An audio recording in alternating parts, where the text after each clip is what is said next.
At the outset of the 35-year reign of President Museveni, liberalization policy was embraced as the way to go. And since then, it has been dominant trend for government, which analysts say has had both positive and negative effects. It's done very well, could have done better. One, the liberalization of the economy, which has created a lot of efficiency in a lot of formerly state-owned enterprises, which had a lot of contingent liabilities.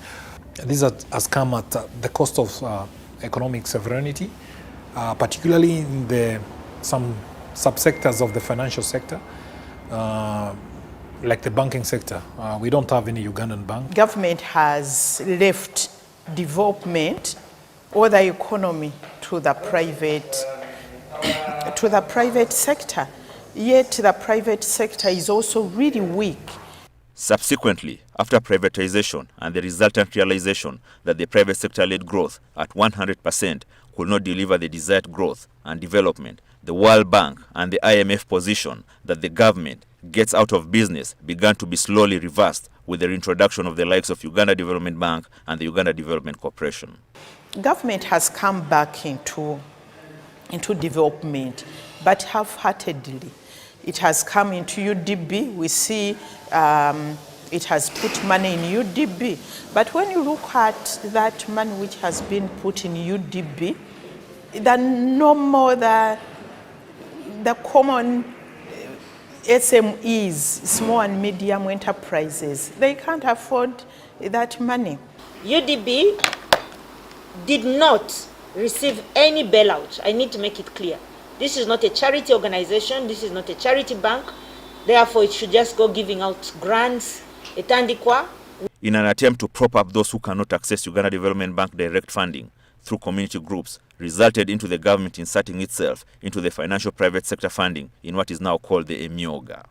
This program is a success.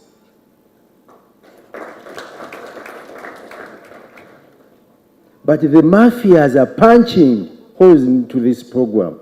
The fact that the so-called mafia is disrupting this program is evidence of a policy reversal and its consequences in edging out the private sector in some instances. Government has to go into the banking sector.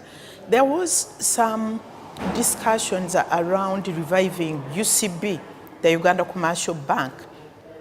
And for me, I think that's the way to go. Now that it has been accepted for government to be involved in business, the outlook provides some opportunities, particularly with the fourth industrial revolution, that is the digital economy. Just need to stimulate the new sources of growth, that is in the digital economy, construction sector, the health sector. The next 5 years of President Museveni has begun on a challenging mark, as evidenced by the spiraling debt and prevailing COVID-19 disruption. There are so many cars you saw on the road with the red number plates and the blue number plates. People are just loitering around, spending a lot of money on things which are not adding to the GDP and the value of Ugandans. And yet, it might be the time in which the country's oil will eventually flow, unleashing expected benefits. Therefore, can President Museveni use all these opportunities to get most Ugandans jobs? It will require doing things a little bit different than it has been in the last 35 years. Ismail Musa, Ladu, NTV.